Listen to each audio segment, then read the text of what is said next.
दोस्तों नमस्कार, जय हिंद, वंदे मातरम। आप सभी को मैं त्रैमासिक परीक्षा के लिए बता रहा हूँ इतिहास सब्जेक्ट का ये पूरा पेपर, और वो भी आप लोगों का पूरा हल सहित सारे आंसर इस वीडियो के माध्यम से आपको मैं बताऊंगा।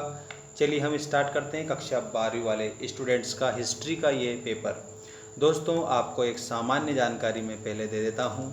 हमारा जो ऐप है मेंस एजुकेशन ऐप, इस एप्लीकेशन को आप डाउनलोड कर लीजिएगा। हमने आर्ट्स सब्जेक्ट का वहाँ पर कोर्स अपलोड कर दिया है, तो आप लोगों को अगर बढ़िया बेस्ट तरीके से तैयारी करनी है तो हमारे ऐप से ज़रूर जुड़िएगा।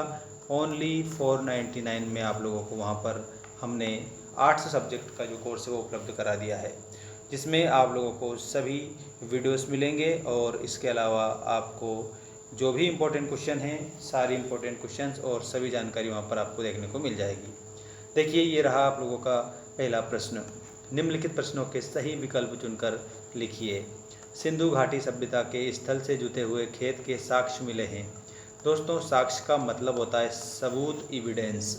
तो यहाँ सिंधु घाटी जो सभ्यता है उसके जो स्थान है उससे जुता हुआ खेत, मतलब कि खेती की जाती थी ऐसा।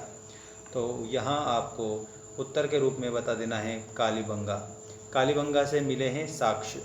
B.S. सुकथंकर थे। दोस्तों ये संस्कृत के विद्वान थे, ठीक है, संस्कृत विद्वान थे, आपको उत्तर के रूप में ऐसा बताना है। इसके बाद में गांधार कला संबंधित है, तो गांधार कला जो है दोस्तों ये किससे संबंधित है? प्यारे विद्यार्थियों इसमें आपको बौद्ध धर्म बताना रहेगा। इसके बाद देखिए सिख पंथ के 10वें गुरु। दोस्तों इसमें आप लोगों को सिख पंथ के जो 10वें गुरु थे उनका नाम बताना है गुरु गोविंद सिंह। गुरु गोविंद सिंह आपका उत्तर हो जाएगा। और यहाँ पर अगला प्रश्न आ चुका है। अबुल फजल मुख्यतः दरबारी इतिहासकार था। इतिहासकार अर्थात इतिहास को जानने वाला इतिहासकार, इतिहास के बारे में जानकारी देने वाला इतिहासकार कहलाता है। दोस्तों अबुल फजल मुख्यतः दरबारी इतिहासकार था, वो अकबर का याद रखेंगे आप सभी, और अकबर मुग़ल बादशाह था। अगला देखिएगा, अकबर से रिलेटेड एक बात मैं बता देता हूँ। इसने दीन ए इलाही नामक जो धर्म है वो चलाया था, ठीक है। तो इसका मतलब आप लोगों को एक बात बता दूँ, ये सभी धर्मों का मिश्रण था, ठीक है, आपको ऐसे याद रखना है। अगला देखिए, महात्मा गांधी दक्षिण अफ्रीका से भारत वापस आए थे, तो इसमें आपको 1915 उत्तर के रूप में बताना होगा, ठीक है। और ये रहा आपका क्वेश्चन नंबर 2 जिसमें कि दिया गया है रिक्त स्थानों की पूर्ति कीजिए में मोहनजोदड़ो का शाब्दिक अर्थ है। दोस्तों ये कई बार ये प्रश्न आपसे पूछा गया है। इसके उत्तर के रूप में आपको बताना है मृतकों का टीला, इसका शाब्दिक अर्थ होता है मोहनजोदड़ो। अगला देखिए, महात्मा बुद्ध की शिक्षाएं हैं। दोस्तों यहाँ पर महात्मा बुद्ध की जो शिक्षाएं हैं वो सुत्त पिटक में आपको देखने को मिलती है। आपकी जानकारी के लिए एक बात मैं बता रहा हूँ, ध्यान रखिएगा। अगर आपसे पूछे पिटकों की संख्या कितनी है तो आप बताएंगे पिटकों की संख्या 3 है, जिसमें सबसे पहले आप लोगों को विनय पिटक बताना है, दूसरा आप लोगों को सुत्त पिटक बताना है, और तीसरा आप लोगों को अभिधम्म पिटक बताना रहेगा, ठीक है। इस प्रकार से आप करेक्ट उत्तर बताएंगे। इसके बाद में हम आपको बता रहे हैं नेक्स्ट क्वेश्चन। ये रहा आपका नेक्स्ट क्वेश्चन जिसमें कि बताया गया है तेवरनियर ने कम से कम बार भारत की यात्रा की। कितनी बार भारत की यात्रा की? तो इसमें 6 बार भारत की उन्होंने यात्रा की थी, ठीक है, ऐसा आप उत्तर बताएंगे। इसके बाद अमुक्त माल्यद की रचना है। अमुक्त ये कृष्णदेव राय की रचना है, ऐसा उत्तर आप बताएं, कृष्णदेव राय। अगला प्रश्न है आपका, अमेरिकी गृह युद्ध ने भारत के व्यापार को बढ़ावा दिया था। तो दोस्तों कपास का जो व्यापार था उसको बढ़ावा दिया था। अगला प्रश्न है, अवध को बंगाल आर्मी की कहा जाता था। तो दोस्तों इसमें पौधशाला कहा जाता था। भारत में यहाँ पर आप लोगों को जैसे यहाँ पर देखो आर्मी की बात की गई है, बंगाल आर्मी को पौधशाला कहा है, कहाँ की? अवध की, ठीक है। ये रहा आपका नेक्स्ट क्वेश्चन। भारतीय राष्ट्रीय कांग्रेस के 1929 के लाहौर अधिवेशन के अध्यक्ष। दोस्तों लाहौर अधिवेशन के अध्यक्ष आप लोगों को करेक्ट उत्तर के तौर पर याद रखना है जवाहरलाल नेहरू, ठीक है, जवाहरलाल नेहरू आप उत्तर के रूप में याद रखेंगे।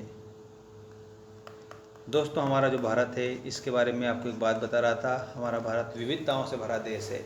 यहाँ पर अनेक प्रकार के जाति धर्म के लोग पाए जाते हैं, अनेक प्रकार के वेशभूषा, अनेक प्रकार का जो खान पान है, ऐसे लोग पाए जाते हैं। इसलिए हमारा देश है विविधता में एकता वाला। देखिए, अब हम बढ़ते हैं अगले क्वेश्चन की ओर। सही जोड़ी बनाइए में आपका पहला प्रश्न है अलेक्जेंडर कनिंघम। इसके आगे भारतीय पुरातत्व के जनक के रूप में आप इसे बता देंगे, ठीक है। और मेगस्थनीज जो है, इसने इंडिका नामक ये जो इसका पुस्तक है इसमें याद रखना। ऋषभदेव जैन धर्म से रिलेटेड है, आप लोगों का याद रखना। अल बरूनी जो है दोस्तों, इसमें किताबुल हिंद आप उत्तर के रूप में याद रखेंगे। दीवान के रूप में आप लोगों को बताना रहेगा, और वो रहेगा वित्तीय व्यवस्था का करेक्ट आंसर आपका दीवान हो जाएगा।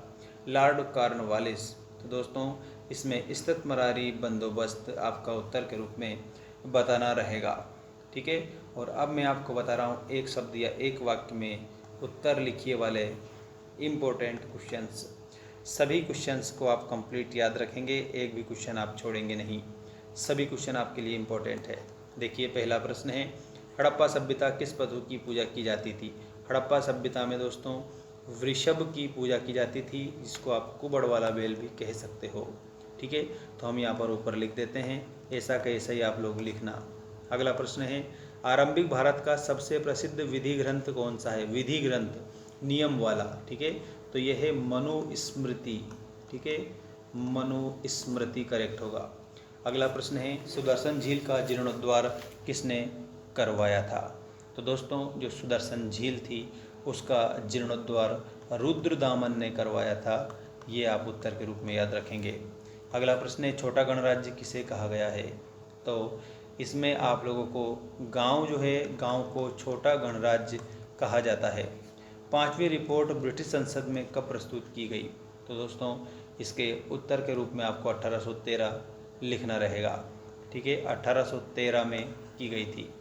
संविधान सभा के अध्यक्ष कौन थे?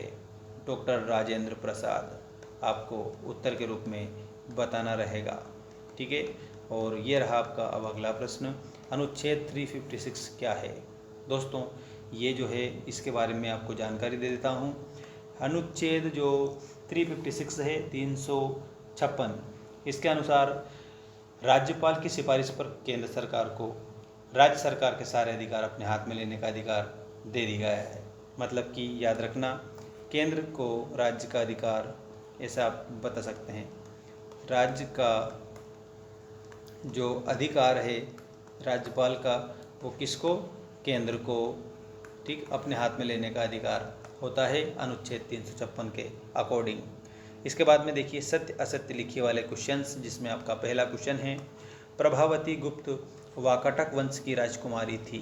तो दोस्तों इसके उत्तर के रूप में आप लोगों को असत्य बताना रहेगा, ठीक है। और अब हमारा जो नेक्स्ट क्वेश्चन है वो है धर्मशास्त्रों में 8 प्रकार के विवाहों का वर्णन किया गया है, तो इसमें आपको सत्य बताना है। अगला देखिए सती प्रथा का वर्णन निकितिन ने किया था। दोस्तों इसमें आपको असत्य बताना है। नेक्स्ट क्वेश्चन है अप्पार एक नैनार संत थे। दोस्तों इसमें आप लोगों को सत्य बताना रहेगा। अगला क्वेश्चन देखिए विजयनगर के देवता विट्ठल भगवान शिव के रूप में जाने जाते हैं, तो इसमें आपको असत्य बताना है। नेक्स्ट देखिए पेशकश मुगल राज्य द्वारा ली जाने वाली एक भेंट थी, इसमें आपको सत्य के रूप में इसे बताना होगा। सत्य आप इसमें बताएंगे करेक्ट उत्तर के तौर पर। इसके बाद में आपको एक बात मैं बता देता हूँ, वो भी आप थोड़ा ध्यान से सुनिए, ठीक है दोस्तों। यहाँ पर आप लोगों के लिए जितने भी मैं क्वेश्चन लाता हूँ ये सभी मोस्ट इम्पोर्टेंट क्वेश्चंस होते हैं। यहाँ आपकी किताब पर आधारित प्रश्न बताए जाते हैं, और जो भी किताब के आधार पर आपको मैं बताऊँ सबको आपको याद करना है। एक एक प्रश्न, एक सेट पेपर जितने भी आपको बताए जाएँ सभी आप कक्षा 12वीं की जो किताब है उस किताब पर आधारित है दोस्तों। एक भी क्वेश्चन इधर उधर का नहीं है, तो आप बढ़िया याद करिएगा। और सभी स्टूडेंट चैनल को सब्सक्राइब भी करेंगे, और हमारा ऐप जो है मेंस एजुकेशन एप्लीकेशन, इसको आप ज़रूर डाउनलोड करेंगे। वहाँ पर हमने 8 सब्जेक्ट का जो कोर्स है मात्र 499 रुपये में उपलब्ध करा रखा है, जिसमें हमने आपको हिस्ट्री के अलावा आप लोगों को ज्योग्राफी के अलावा आपको पॉलिटिकल साइंस और आपको जो इकोनॉमिक्स है इसके जो टेस्ट पेपर वगैरह हैं, नोट्स हैं और कुछ वीडियोस हमने अपलोड कर रखे हैं वहाँ पर आपकी वार्षिक परीक्षा के लिए। तो बढ़िया जाकर आप देखिएगा, आप परचेस करिए। इसके बाद में ये जो कोर्स है आपको 1999 में मिलेगा, आफ्टर ये जो आप लोगों की टर्मिनल एग्ज़ाम है उसके बाद में, ठीक है। मतलब 3000 रुपये का जो कोर्स है वो मैंने ऑफ़र चला रखा है आप लोगों के लिए मात्र 499 में, मतलब 499 में, ठीक है दोस्तों, इसे आप याद रखना। और अगर आपको हिंदी कक्षा 12वीं का कोर्स चाहिए तो वो मात्र 199 रुपये में उपलब्ध है। टेस्ट सीरीज आप लोगों के लिए 49 में उपलब्ध है, तो जाकर आप उसको भी परचेज़ कर सकते हैं। मिलते हैं नेक्स्ट वीडियो में। धन्यवाद। जय हिंद। वंदे मातरम।